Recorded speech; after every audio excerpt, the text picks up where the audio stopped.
Tayo mga kapatid ngayon sa ating batas ng kasaganaan. Okay?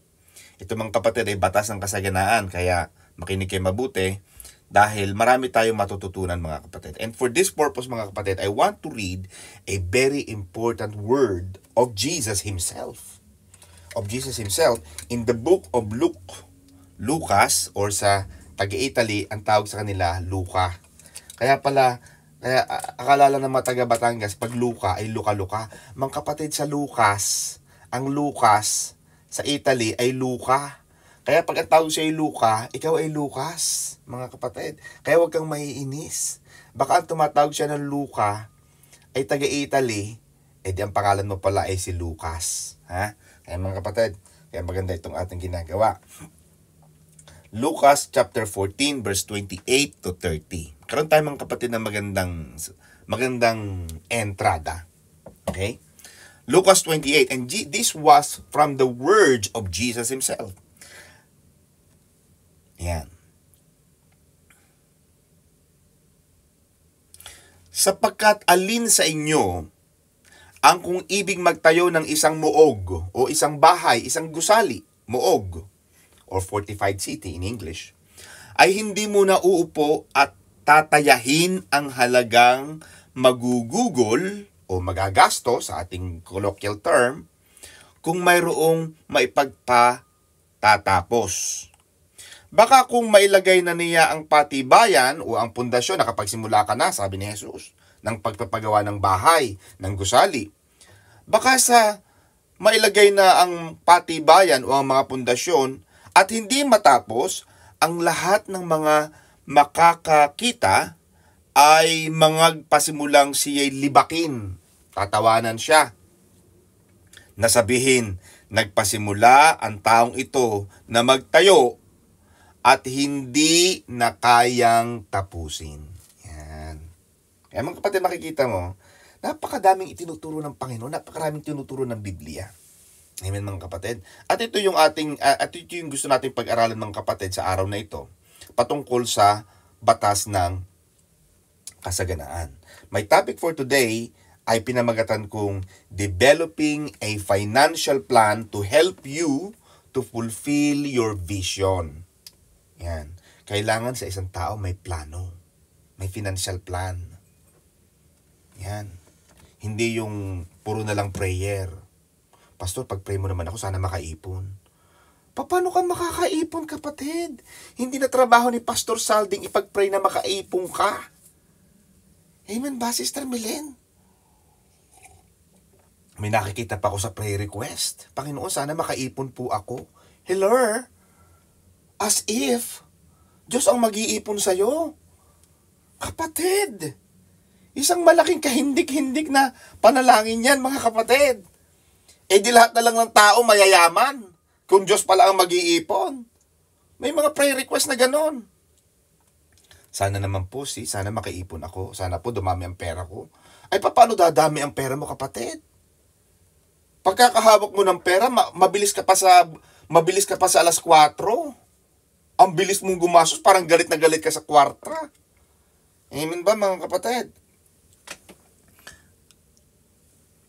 Now, itong sa aklat ni Lucas, Jesus was talking about the cost of becoming His disciple. Ang pinag-uusapan natin dito talaga, Ate Milen, is yung halaga, value. Ano ang magagastos ko kung susunod ako kay Jesus? Kailangan talaga magkaroon tayo ng whole heart commitment sa pagsunod sa Panginoon. Kasi pag sumusunod tayo sa Panginoon, Ate, lagi may mga balakid, lagi may mga kontra. Lagi tayo makakasalubong ng mga problema sa pagsunod sa Diyos. At maraming tao ang nag-give up, sumusuko.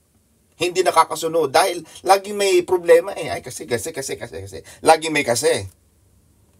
Pero ganun din, Kuya Simi, kung i-apply natin ang mga salita ng Panginoon patungkol sa ating pinansyal na buhay, pwede nating i-apply yung batas o yung aral na ating nakukuha sa Lucas 14:20 to 30 sa ating financial life.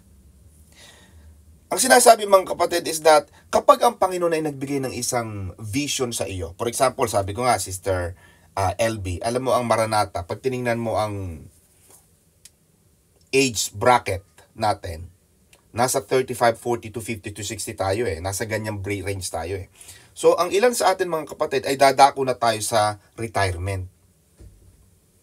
Amen ba? At tama si Ate Milen. Buruan mo. So, hindi ko alam edad ni Ate Milen, hindi ko na lang sasabihin. Bahala na kayong magdikta, ha? Ipalumagay na lang si Ate Milen ay 25. O sa sige na, 25. 25. Yeah? Pero kita mo, ang buhay ng tao, Sister Jen Coro, ay hindi palagi malakas. Hihina tayo. Amen ba? Kaya sinasabi ko sa inyo mga kapatid, dapat mag-uunat-unat kayo sa umaga, mag-yoga. Alam mo yoga? Yung stretching, yung pag ganyan-ganyan ka, mahalaga yan. Yung mga 10 minutes kang kumikilos-kilos, amen ba? 10 minutes ka nagme-meditate ng Word of God, 15 minutes ka nagbabasa ng Word of God, nag-stretch ka, habang nagkakape ka, nagbabasa ka ng Word of God, nag-uunat-unat, ay maganda yan mga kapatid. Bakit? Pag dumating na ang bus, naku, hahabol-habulin mo na, talaga namang halhal ka na, para ka ng aso, hindi ka na makatakbo. Dahil hindi ka talaga sanay na tumakbo. Kaya mga Kristiyano mga kapatid, kaya 3 John 2, Sister Ne, maganda ang 3 John 2, Beloved, I wish above all things that thou mayest prosper in all aspect of your life. Hindi lang spiritual life ang busog na busog at bundat na bundat. Kaya tama sabi ng Apostol Pablo, dapat spiritual life, ganun din ang ating physical body. Kailangan inaalagaan din natin ang ating physical body. Hindi pwedeng hindi. Kasi sabi ng Panginoon, sabi ng Apostol Pablo, hindi nyo ba alam, don't you know, that your body is the temple of God? Amen ba? Kaya hindi pwedeng padala ka ng padala sa Pilipinas, ubus-ubus biyaya ka, padala ka ng padala sa Pilipinas, ikaw hindi ka makabili kahit isang pante. Mga kapatid, nakita nyo na sa Facebook, nagpapadala ng padala sa remittance, nakaupo ay kita ang pante butas. Naku po, nagpapadala sa Pilipinas para makabili ng mga damit, bagong phone. Ay aring nagtatrabaho sa abroad, hindi makabili ng isang pante. Ay bakit? Ay mga kapatid, kahiyahiyaman. Ay talaga naman talaga naman yun ang totoo Nakita mo sa Facebook yun, nasa Facebook yun, nakaupo. Ano sabi ng mga netizens? Abay kawawa ang babaeng ari. Naturingang nag-a-abroad siya ang hindi makabili. Abay totoo nga naman.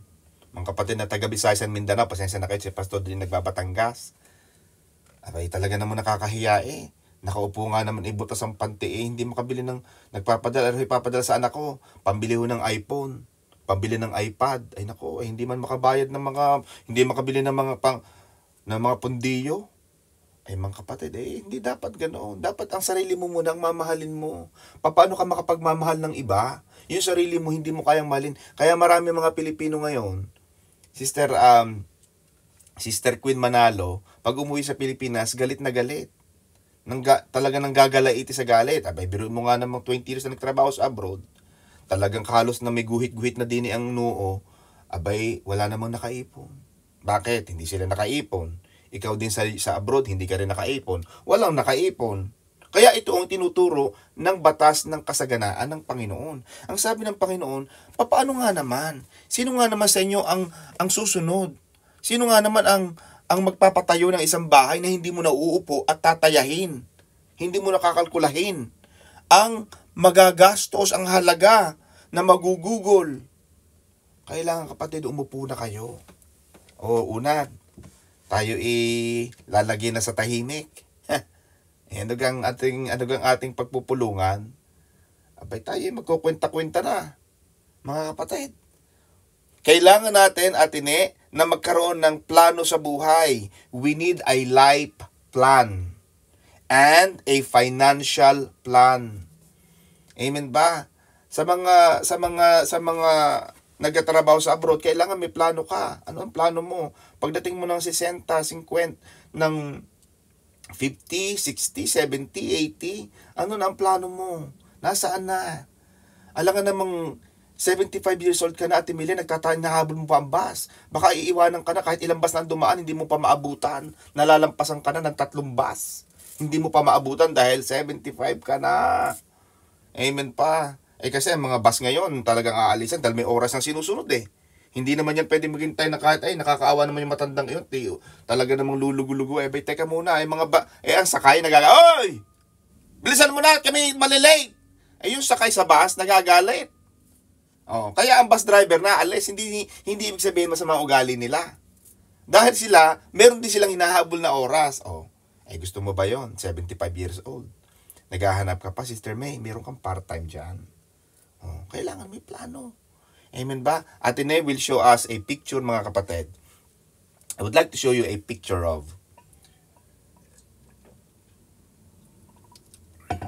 Nasya na po kay Pastor at ikinapi ko lang po at ang akin pong laptop. Sige. No problem. Ate Ne, thank you. Okay po, Pastor. Okay po. Meron tayo mga kapatid na gusto ko makita nyo, mga kapatid. Ito mga kapatid ay ano yung kailangan nating pera, mga kapatid. Magkano ang kailangan nating pera magagastos sa Pilipinas kung ikaw ay magre-retiro at ikaw ay patatapos ng iyong pagtatrabaho. It's okay, Ate Ne, if you cannot open it. Kasi nagpadala ko kay Sister Ne. Just to clarify. Pero mga kapatid, according to my research, mga kapatid, na ito ay aking pinadala kay Ate Ne, pero kung hindi makita natin because of the time, mga kapatid, ay sinasabi rito, Ate Milen, na kailangan marami tayong pambayad. Kasi isipin mo rin eh. Isipin mo rin, Ate Milen, magkano ang bayad mo sa renta kung ikaw ay magre-renta? Siyempre, example, ikaw ay taga-balok-balok. Hindi naman pwedeng ikaw ay doon na rin titira. Kung ikaw ay taga-balok-balok, o kung ikaw ay taga-Anilaw proper, sa bagay, maganda rin naman nandoon ka sa lugar na yun eh. Pero minsan kasi pag ikaw ay nagretiro, ang iisipin palagi ng mga tao, ikaw ba ay may kakayahang i-sustain, i-maintain ang iyong lifestyle. Kasi huwag mo sabihin sa akin na 20, 30 years ka nag-abroad, tapos pagbalik dating mo ng, diba? Magpaplano ko eh. Iisipin mo magkano ang gastos mo sa kuryente. Ito nga si Sister Sara, yung patotoo niya last week o 2 weeks ago, na yung pambayad niya sa aircon. Abay, kala mo ang aircon. Sa bagay, sa Mabini, baka hindi mo na kailangan. Pero mga taga-Anilaw ngayon, nag-aircon na din. Hindi lang sila sapat na, hindi na uso yung pamaypay at abaniko. Babayaran mo rin dyan, Ate Ne, ang pambayad mo sa utility bills. Babayaran mo, siyempre, ikaw ay lalabas-labas kayo ng Tito Efren, Auntie Lita. Kaya nakita ko yung naglalakad kayo sa isang lugar yata, pababa yata yung kung saan man kayo naglalakad. Okay din yung paglalakad eh. Pero minsan nakakahiya makita ng mga tao ngayon na ikaw ay naglalakad. Kahit ikaw ay nagagaganyon. Akala nila exercise ka, pero bakit yung dalawa na naglalakad? Baka ay walang pamasahe. Pasakyan mo at patigilan mo. Ikaw ay mag-iisip-isip. Diba? Okay yung maglakad-lakad paminsan-minsan, pero yung araw-araw na ginawa nito, naglalakad ka, walang alay lakad, mga kapatid. Hindi naman ito alay lakad sa EDSA na para wala kang ginawa na. Ayun na mga kapatid. Ang sinasabi ko mga kapatid, dapat meron kang plano sa buhay. Without a life plan, kung wala kang plano sa buhay, ikaw ay magpapagala-gala. Alam mo yun? Magpapagala-gala ka. Gusto mo ngayon ganito. Anong gusto natin? Sige. Sweetheart, tayo magre-retiro na. Panahon na tayong umuwi sa Pilipinas. Anong gagawin natin doon? Maganda, may plano ka. Anong gusto niyo? Magtitinda kayo ng ganito, magsisimula kayo ng negosyong ganito. O anong gagawin natin? Siyempre, matanda ka na. Alam mo naman sa Pilipinas. Ang Pilipinas may age bracket. Yun nga, mag-a-apply ka ng SM. 18 to 25. 5'4" ang height. Pero may height restrictions pa. 18 to 25. Hindi ka na pwede magtrabaho. Kaya dapat, may plano ka. Anong gagawin natin pag uwi natin? Anong gagawin natin pag tanda natin? Otherwise, paiba-iba ang ating goal sa buhay. Hindi ka magpo-focus. Wala kang focus dahil wala kang plano. Amen mga kapatid. Kaya ang ating topic, develop a financial plan. Develop a life plan. Diba? Ngayon pa lang. Kaya na tinuturo ko sa mga sa ating mga kapatid na nasa London, mga kapatid, na tayo mga kapatid ay magkaroon habang ikaw ay malakas pa, mga kapatid, yan ang gawin nyo. Ngayon pala magsimula na kayo. Ano bang gusto natin? Ay magsisimula tayo ng maliit na karinderya. O ngayon pa lang, magpabili ka na ng pwesto, maghanap-hanap na. I-develop mo na. Kasi pagalingan yan eh. Ng pagluluto, siyempre ang lugaw. Ang lugaw, simple lang, madali. Pero bakit may mga tao nagiging milyonaryo sa lugaw? May kilala ko sa Lipatine, naging goto queen. Goto lang. Baka at baka nila ang pinag-uusapan. Pansit at pansit din lang ang pinag-uusapan. O bihon at bihon din lang ang pinag-uusapan. Marami kang pwedeng gawin. Pero you must have a plan. Yun ang sinasabi ng Panginoong Hesus. Sino sa inyo ang magsisimula ng magpatayo ng isang bahay? In our term, sinasabi ng Panginoon, sino sa inyo ang magsisimula ang magre-retiro tapos walang kaplano-plano sa buhay? Di wala kayong focus? Ang gagawin nyo mga kapatid, many people will be spending their lives seeking many unfulfilled dreams. Yan. According to Ibon Foundation ng University of the Philippines, 9 out of 10 OFWs come back home empty-handed, empty pocket, and empty stomach. Kaya yung mga born again, hindi dapat empty-handed tayo mga kapatid. Pag uwi natin, naniniwala ako, daladala nyo ang mga bayong ng pagpapala, bayong ng kwarta, mga kapatid, bayong ng kasaganaan. Amen ba? At magiging isa kang inspirasyon ng mga kapitbahay. Alam mo yan si ganito, alam mo yan si ganito, alam mo yan si ganito. Batang yan, kilalang ko yan. Ang mga yan ay kilala kong napakahihirap na mga tao. Walang mga sinabi nung umalis mga yan. Pero nung dumating yan sa paghahanap buhay sa ibang bansa, anak, gayahin mo ang yapak ng taong yan. Makikita mo, napakaganda na naging buhay niyan. Nagsikap. Hindi ko alam kung ano nangyari. Ganun ang gagawin ng Panginoon. Kapag ikaw ay tumupad, ginawa mo ang mga katuwiran, kabanalan ng Panginoon, hindi malayo mga kapatid na pagpalain ka ng Diyos. Amen? Palakpakan natin ng Lord. Hallelujah. Without a life plan, you will be focused and single-minded. Kung ikaw nga naman ay walang plan, kaya maganda sa mga nag-OFW ngayon pa lang. Ngayon pa lang. Ano bang gusto mo? Magtatayo tayo ng gantong, o di magsimula ka na. Maghanap-hanap ka na, i-develop mo na. Amen ba? Ngayon pa lang may plano ka, o magkano pera nating uubusin? Magkano kailangan nating pera? Ito, may plano, pero wala namang kwarta, may mga ganun eh. Maraming Pilipino, maraming plano sa buhay. Maraming Pilipino matatalino, actually. Pag tinanong mo yung mga magbabarek, magiinom, nako, ang dami mga ano niyan. Ang dami mga suggestion, kala may mga nag-aral, kala may mga titulado, kala may mga master at PhD. Ang dami mga, ganito, gawin mo, ganito. Naku mga kapatid, hindi lang baboy kasi ang baboy madaling gayahin. Ngayon pa lang, magsisimula ka sa level 1. Level 1 ka muna. Ano ang level 1? Magsisimula ka ng maliit na bubble tea store. O bubble tea. O mas bagay, bubble tea rin ngayon, marami ng kalaban. Mag-iba ka ng negosyo. Mag-invest sa stock market. Mag-deposit sa bank. Kailangan nag-iipon. May plano. Kailangan yung pagsweldo mo, 10% tithes, 10% ganito. You have to pay yourself. Hindi lahat ng pera mo nakalabas. Natatawa kayo doon sa babaeng butas ng panty talaga naman totoo iyon. Talaga naman nakikita. Padala ng padala, hindi nakakabili. Amen ba mga kapatid? Mag-iisip. Bakit otherwise, wala ang uubusin ng mga tao na sa paggawa ng mga pangarap nilang hindi nila kayang matupad. Kita mo si Jesus at Timileng. Ang buhay ni Jesus ay nakafocus sa paggawa ng plano ng Diyos Ama. Ano sabi ni Jesus? My food is to do the will of Him that sent me and finish His work. Yun ang sabi ni Jesus. Ganon din tayo mga kapatid. Kailangan ang plano ng buhay, ang entirety ng ating responsibilidad sa ating buhay ngayon ay gawin ang mga plano. Ano ang plano mga kapatid? Amen? Tatanungin natin ang sarili natin, paano tayo, okay, mahirap ka na ngayon. Okay lang yung mahirap ka. Hindi mo kasalanan yon.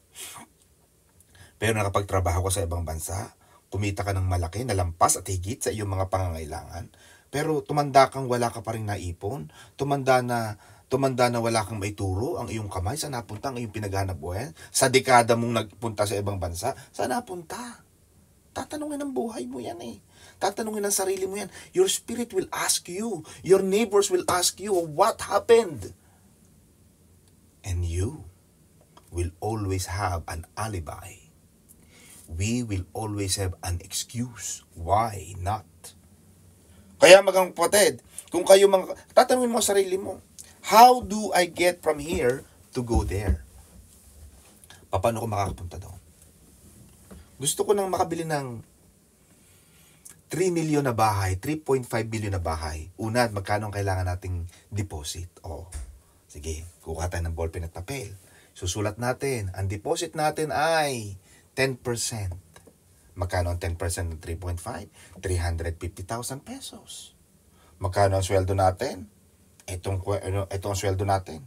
Para makaipon tayo ng 350,000, buwan-buwan, tayo ay mag-aambagang mag-asawa. Nandiyan si Brother Jason. Jason, Toy, baka na bikini men. Pwede ka namang magbikini men. Hindi masama. Kasi may plano ka eh. Amen? Maganda may plano ka. Ito ang, magkano lang pera natin ngayon? Magkano hawak natin? Magkano pa ang kulang? So sige, tayo ay mag-aambagan. Ganun ang sinasabi ng Panginoon. Kaya ang mga tamang kapatid, sinasabi na, people, they don't fail. They don't plan to fail. Ang mga tao atin hindi nagpaplanong mabigo. But, the problem, Ate Milen, they fail to plan. Wala silang plano. Wala silang plano Amen ba? Maganda sa tao may plano ka, Okay, pagtandaan natin, itong gagawin natin. Ito ang plantilya natin. Uuwi tayo sa atin. Pag-ganyan-ganyan tayo ng Italy. Dick, ha? Tayo pag tumanda, tayo pag-ganyan-ganyan. Anilaw tayo, tapos uwi na naman tayo ng Italy. Kasi, baka nandun pa rin talagang, hindi mo alam kung magiging citizen ka dyan o whatever. Ganon din sa mga taga-London. Nasa London ka, pag-ganyan-ganyan ka na lang. Kala mo ang pamasahe. Baka ay kinakakalimot. Baka kala may pamasahe lang ng bus o jeep. Mga kapatid, ang pamasahe iniipon. Ganon din yan, ang pag-iipon din ng pamasahe. Hindi yung gusto mo laging talagang humal na umuwi. Mga kapatid, ang humal ay adik na adik. Sa mga Visayas, mga kapatid, another term po yan ng mga taga-Batangas, humal na humal. Diba? Kaya ang mga Batanggenyo may sariling dictionary po yan. Humal na umuwi ng Pasko, ay wala, ang kala mo pamasahe ng umuwi ng Pasko, mga kapatid. Kaya ako, mga kapatid, pag uuwi kami ng Pasko, sabi ko sa inyo, naghahanda kami ng 1 million. Bakit? 4 kami Kaya January pa lang, Ate Milen, nag-iipon na kami ni Sister. 1 million to sa December 2024. Mag-iipon ka. Dapat ganoon. Hindi yung pagdating ng December, naku, uuwi pala tayo. Wala tayo maiipon. Hindi ka makakauwi. Bakit? Wala kang pera Ganon din ang plano sa buhay. Kailangan mag-iipon. Pinag-iisipan. People don't plan to fail, but the problem is, they fail to plan. Wala silang plano. Kaya maganda, iguguhit mo yan. Nung binigyan ng Panginoon ng pattern si Moises, sabi ng Panginoon kay Moses, Moses, this is the pattern that you will have to follow in building my tabernacle. Binigyan siya ng plano ng Panginoon, binigyan siya ng pattern.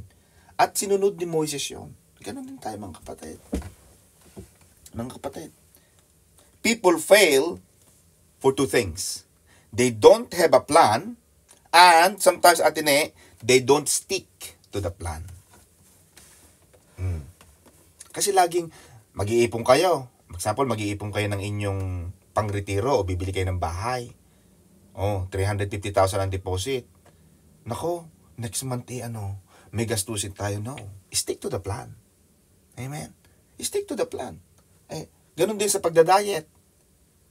Nako, ang sarap ng leche plan talaga nang masabi ang hibay din Hibay, mga kapatid, another word ulit ng mga Batanggenyo. Nako, ang sarap ng nilutong ginataang talagang Bicol Express. Pastor, pwede po bang bukas na lang ako mag-diet? Stick to the plan. Hindi stick to leche plan. Mga kapatid, Wala kang ginawa kundi leche plan na lang ang kinain mo. Wala ka nang nagawa. Ay, ang leche plan, ang taas ng calories niyan. Magtataka ka pa. Sisisihin mo pa ang timbangan, ha? Sisisihin mo ang damit, lumiliit. Hindi lumiliit, lumalaki ka, kapatid. Hindi ka stick to the plan. Amen ba, mga kapatid? Hindi Naku, nagagalit sa washing machine. Alam mo, itong washing machine na to, sira. Bakit? Ay, lahat ng ilalagay ko lumiliit ang damit, sister. Hindi lumiliit ang damit. You are getting bigger.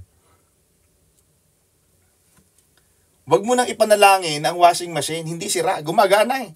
Nakakatuyo. Nakakalaba. Pag lumabas, madumi ang pinasok mo. Paglabas ay malinis. Walang problema sa washing machine. Washing machine does its job. Your job is stick to the plan. Hindi stick to leche plan. Kapatid, kukuha niyo. Ganun lang ang buhay. Ganun din kami, mga kapatid.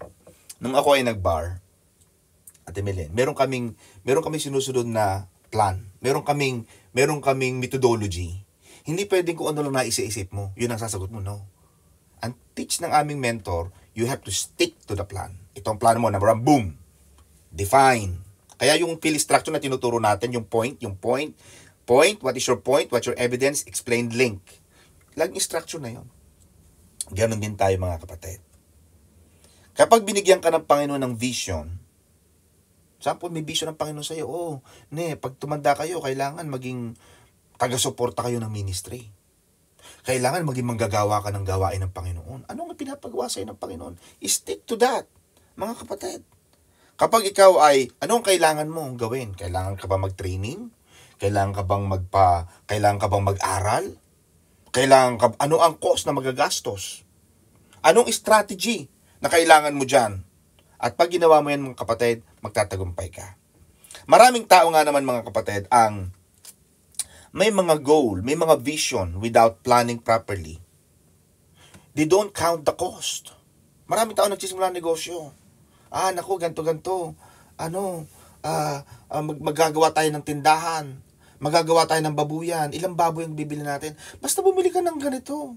Naku, nung malaman niya, yung mag-aalaga ng baboy, laging natawag. Darak. Naku, akala niya ibahaw lamang ang pinapakain. Akala ko ibahaw lamang tirang pinapatay. Marami naman kayong mga tirang diyan. Yung mga tirang yung mga panis na, nakaw, ay hindi pala gayon. Yung palang pagpapakain sa mga baboy, kahit pala mga baboy ngayon, maaarte na. Hindi na pwede mga baho at panis na mga kanin ang papakain mo dyan, kapatid. Iba ang taba ng baboy na galing sa feeds, iba ang taba ng baboy na galing sa mga bahaw at mga lumang pagkain. Kaya maraming tao ngayon, akala nila madali ang magbaboy, kambing na lang. Kambing o baka, kasi ang baka daw hindi bumibili. Wala ka namang mapagdala ng baka ngayon. Saan mo nga ipakakainin ng damo yan? Bibilin mo rin pala ang damo at ang mga pagkain ng mga yan. May mga injection pa yan, may mga vet. May mga turok-turok pa yan para tumaba. Maraming tao nabibigo because they don't plan properly. Hindi nila alam. Akala nila doon lang aalaga ng baboy sa tabi ng kapitbahay. Hindi na uso ngayon. Iwewelga ka ng barangay, kapatid. Tama-tama, kapapanalo ng ni barangay captain. Papatanggal ang babuyan mo dyan, kapatid. Kailangan may plano. Saan mo ilalagay ang iyong babuyan? Sino mag-aalaga niyan? Madali ang magbumili ng baboy, madaling bumili ng biik. Sino mag-aalaga? Yung bang mag-aalaga, mapapagkatiwalaan. Alam niyo bang may nabalitaan ako, Mami Bebang, na nagpaalaga ng baboy na yung mismong pagkain ng baboy ibinebenta sa ibang magbababoy. Mga kapatid. Ibinebenta, mga kapatid. Ang darak, yung pagkain, yung mga feeds ay ibinebenta sa ibang mag-aalaga ng baboy. Di ba? Kasi hindi mo pinapasweldo. Magkano ang pagpapasweldo, mga kapatid, ng mag-aalaga ng baboy? Kaya kung dadalwa-dalawang big ang binili mo, di maghabong tenga. Anong gagawin ng mag-aalaga ng baboy? Maghabong nagte-text. Lugi, mga kapatid. Kaya dapat may plano ka sa buhay, mga kapatid. Now, ito ang aking iiwanan sa inyo, mga kapatid. Wag din namang masyadong matagal mag-prep. Yung mga tao naman din talaga matagal mag-prepare. Nagpaluto ka lang, nagpaprito ka lang ng isda. Diyos ko, maghapong nasa kusina. Hindi na natapos. May mga tao nagluluto, maghapon sa kusina. Hindi na natapos. Alam niyo mga kapatid, pag ako'y nagluto ng adobo, napakabilis ko magluto. Siguro mga 10 minutes, 15 minutes, tapos na. Kasi ano pang preparation yan? Meron pa mga ritual-ritual, may mga bindi-bindisyon pa, may mga basbas pa ni Gumbursa. May mga abracadabra pa. Hindi na kailangan yan mga kapatid. Magluluto ka ng adobo, ano ba yan? Ang sangkap?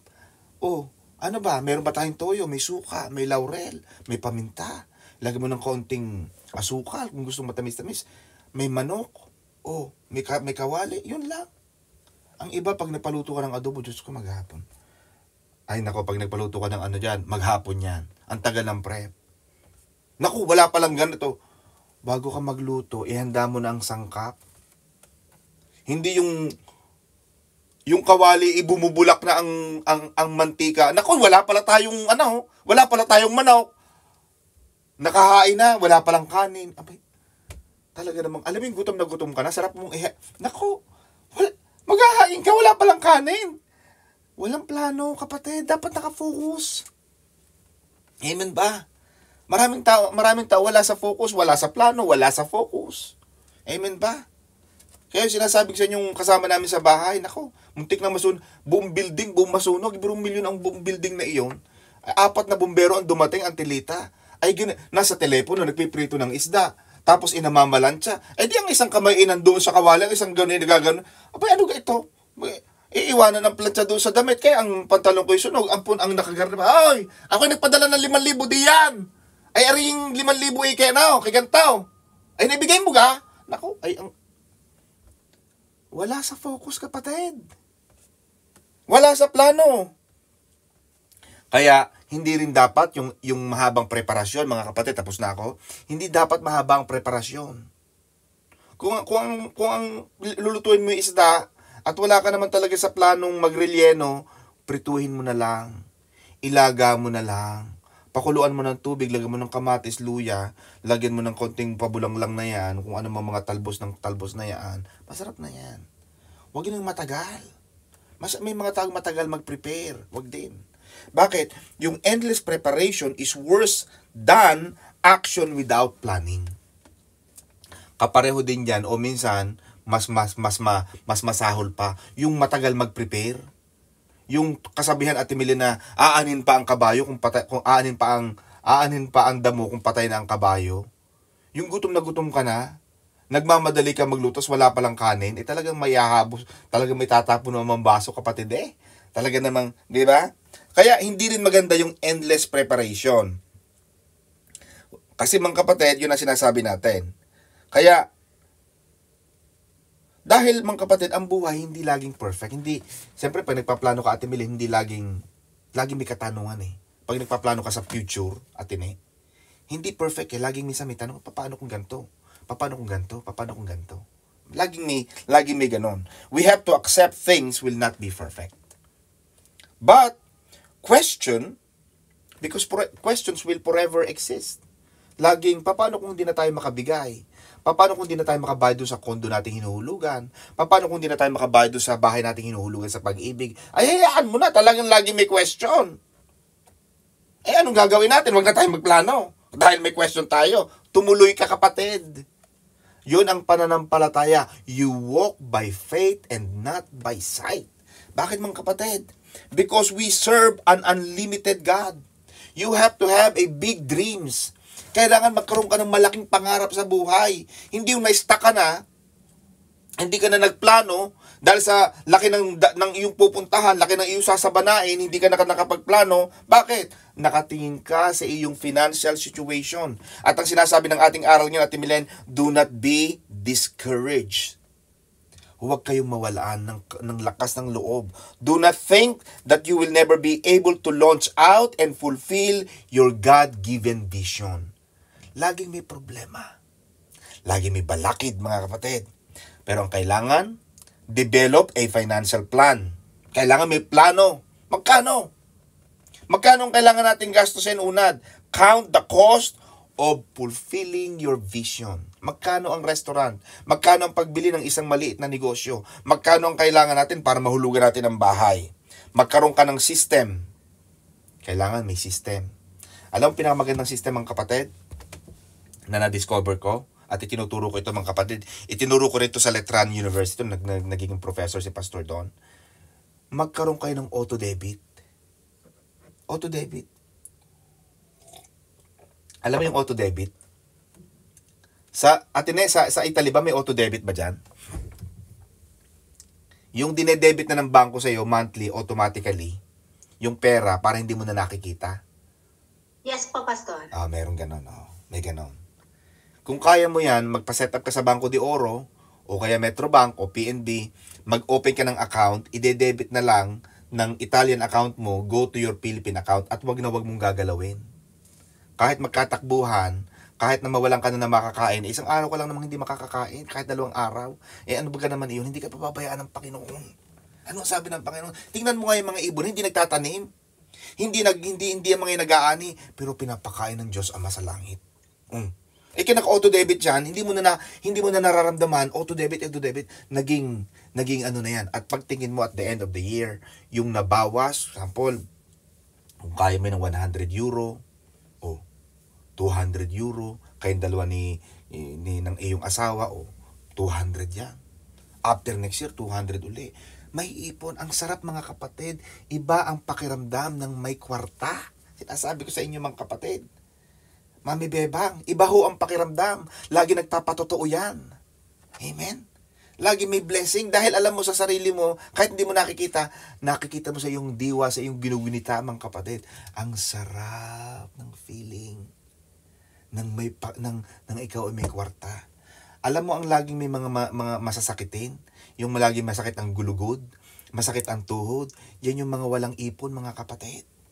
Kaya simula ngayon mga kapatid, maniwala, dare to believe God for what may seem impossible to you. Yung mga bagay na akala mo imposible, pero dahil may plano ka, may sistema ka mga kapatid, at kailangan chinecheck mo. Amen? Una, check mo nga ang bank account natin. Hindi yung pag-chinek, agad withdraw. No. Huwag mong withdrawin, Kuya Dick. Ang laman ng bangko natin.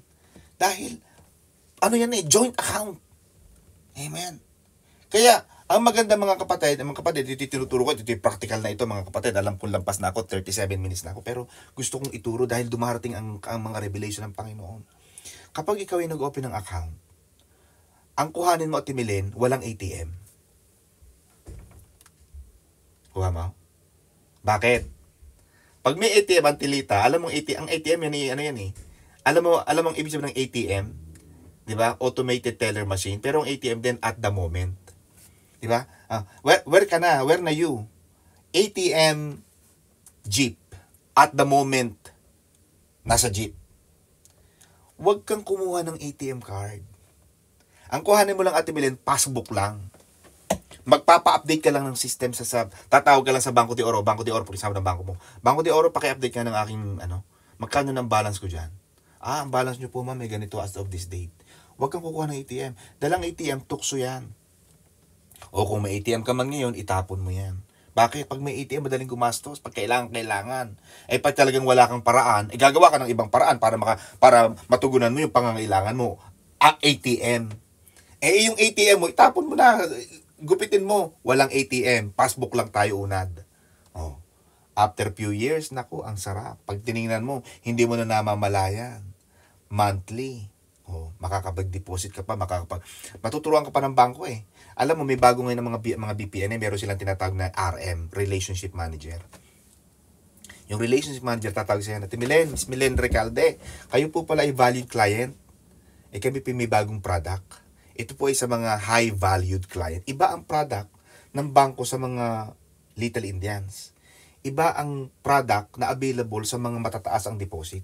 Bibigyan kanila ng magandang product. Ma'am, ito po, maganda po ito. Mag-deposit, mag-invest po kayo sa Jollibee. Mag-invest po kayo sa McDonald's. Mag-invest po kayo sa ganito, PLDT. Mag-invest po kayo sa mga blue chips na mga stocks. Ay, mga kapatid, ang ganda niyan. Diba? Kaya pag-uwi mo ng Pilipinas, akala nila, wala ka ng dots. Monthly, may napasok sa iyo mga kapatid. Amen? Kaya maganda sa anak ng Diyos, magkaroon ng plano, Mga kapatid, handa na ba kayo? Are you ready for God to open His good treasures to you and to bless all of the work of your hands? Amen, mga kapatid? Amen Handa po. na ba kayong pagpalain kayo ng Panginoon at ibuhos sa inyo ng Panginoon ang mga pagpapala na walang sapat na silid na kalalagyan? Pagpalain kayo ng Panginoon. God bless you all, Pastor Saldi and Sister Sarah and Sister Net. God bless you po sa mga taga-Italy. Amen po. Thank